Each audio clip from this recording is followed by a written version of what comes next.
നീ പഠിച്ച സ്കൂളിൽ ഞാൻ ഹെഡ് മാസ്റ്റർ എന്ന് വിജയ് സിനിമയിൽ പറയുമ്പോൾ തിയേറ്ററിലുള്ള മഹാഭൂരിപക്ഷവും കൈയടിക്കും. പക്ഷെ രാഷ്ട്രീയത്തിലേക്ക് വരുമ്പോൾ പെരിയാറിന്റെ സ്കൂളിലെ ഇപ്പോഴത്തെ ഹെഡ് മാസ്റ്റർ സ്റ്റാലിനോടാണ് ഏറ്റവും പ്രധാനപ്പെട്ട പോരാട്ടം. കമൽഹാസനെ DMK രാജ്യസഭയിലേക്ക് അയക്കുന്നു. ദ്രാവിഡ പാർട്ടികളെയും MK സ്റ്റാലിനെയും തന്നെ തല്ലിപ്പറഞ്ഞാണ് മക്കൾ നീതി മയ്യം പാർട്ടി കമൽഹാസൻ പ്രഖ്യാപിച്ചത്. അതേ കമൽഹാസനെ എന്തിനാണ് DMK രാജ്യസഭയിലേക്ക് അയക്കുന്നത്? അതിന്റെ ഉത്തരമാണ് വിജയ് എന്നുള്ളത്. MGRും ജയലളിതയും സിനിമയിൽ നിന്ന് രാഷ്ട്രീയത്തിലെത്തി പയറ്റി തെളിഞ്ഞവരാണ്.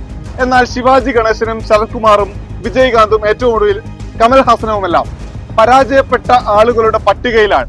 രജനീകാന്ത് രാഷ്ട്രീയത്തിലേക്ക് ഇറങ്ങാൻ നോക്കി, പക്ഷേ പേടിച്ച് പിന്നാക്കം പോയി. സിനിമാക്കാർക്ക് വലിയ പരാജയം ഏറ്റുവാങ്ങേണ്ടി വന്ന ഈ സമീപകാല ചരിത്രം പക്ഷേ വിജയ് ഗൗനിക്കുന്നില്ല. വിജയ് നാട്ടിലാകെ കമ്മിറ്റികൾ രൂപീകരിച്ചു. പരിപാടികളിലെല്ലാം വലിയ ആൾക്കൂട്ടമുണ്ട്.